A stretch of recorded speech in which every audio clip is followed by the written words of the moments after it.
تا حالا شده صبح از خواب بلند شی، بری جلوی آینه و ببینی پوستت یه جورایی خسته و کدره؟ در حالی که نه استرس داری، نه بیماری خاصی، نه تغییری در برنامه غذاییت و شوینده ها و کرمایی که استفاده می‌کنی داشتی. اما یه چیزی باعث شده پوستت مثل همیشه نباشه.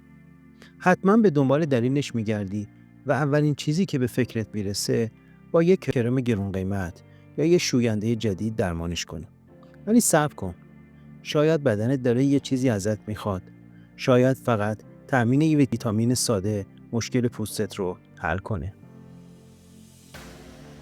پوست بزرگترین اندام بدنه. یه سد دفاعیه که هم از ما محافظت میکنه، هم زیبایی مونه. هر 28 تا 30 روز سلولای پوست نو میشن. اما این فرایند نوسازی بدون تغذیه و مواد مغذی نمیتونه درست انجام بشه.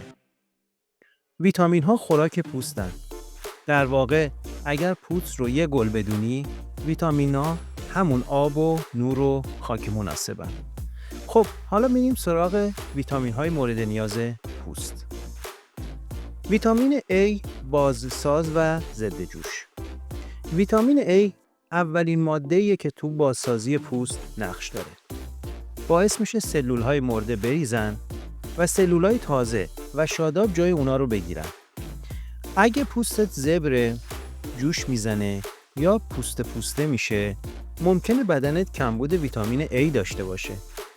یکی از مشتقاتش رتینول هست که تو خیلی از کرم‌های ضد چروک و ضد جوش استفاده میشه. ولی دقت کن، این ویتامین تو دوز بالا میتونه سمی باشه. پس حتما تحت نظر پزشک استفاده کن. ویتامین C روشن کننده طبیعی پوست. اگر پوستت لکه میزنه یا احساس میکنی دیگه اون شفافیت سابق رو نداره، ویتامین C میتونه بهت کمک کنه.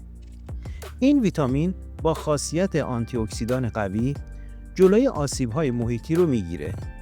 تولید کلاژن رو افزایش میده و پوست رو روشن و شاداب میکنه. سرم‌های ویتامین C مخصوصاً برای خانم‌های بالای 30 سال یه انتخاب عالیه. ویتامین E محافظ پوست در برابر استرس و آفتاب. ویتامین E یه دوست قدیمی برای پوست توئه. این ویتامین خاصیت ضد التهاب داره و جلوی آسیب اشعه ماورای بنفش رو میگیره. خانمایی که پوستشون حساسه یا زیاد در معرض نور خورشید قرار دارن، بیشتر باید به این ویتامین توجه کنن. این ویتامین توی روغن‌های طبیعی مثل روغن آفتابگردان، روغن بادام و روغن زیتون وجود داره.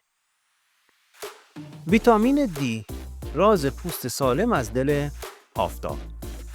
بیشتر خانم‌ها، مخصوصاً اونایی که زیاد توی خونه هستن یا همیشه ضد آفتاب میزنن، بیشتر دچار کمبود ویتامین D میشن.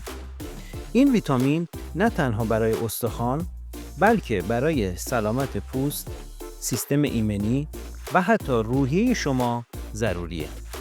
کمبودش باعث خشکی پوست، ریزش مو، خارش و حتی اگزما میشه.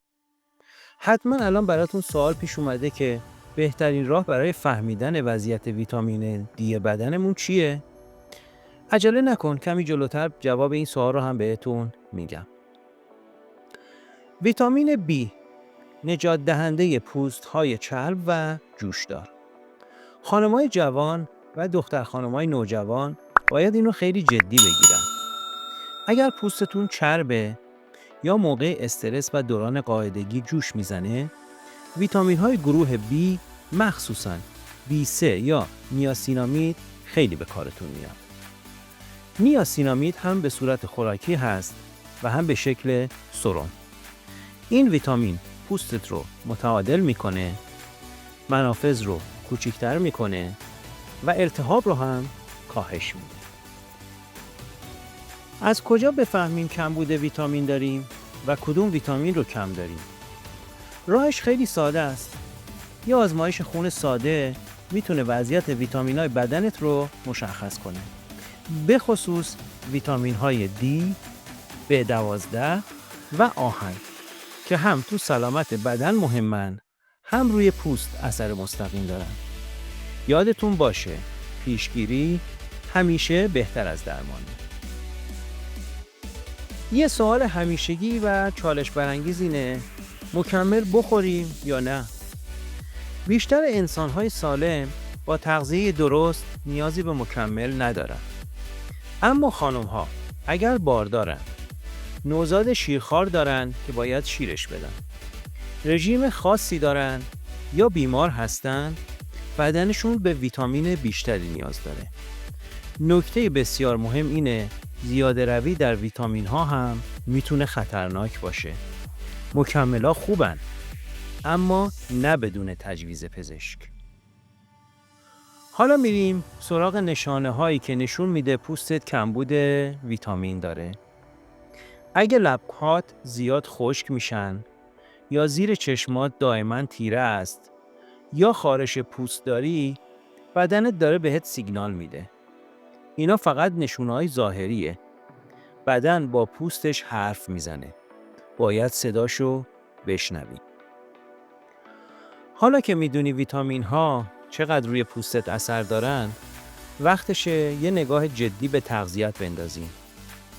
صبحونه مقوی، میوه و سبزیجات تازه، کمی نور آفتاب، نوشیدن 8 لیوان آب در روز و یه خواب خوب شبانه. همشون کنار هم معجزه میکنن. پوستت فقط یک ظاهر نیست، بلکه انعکاس درونته.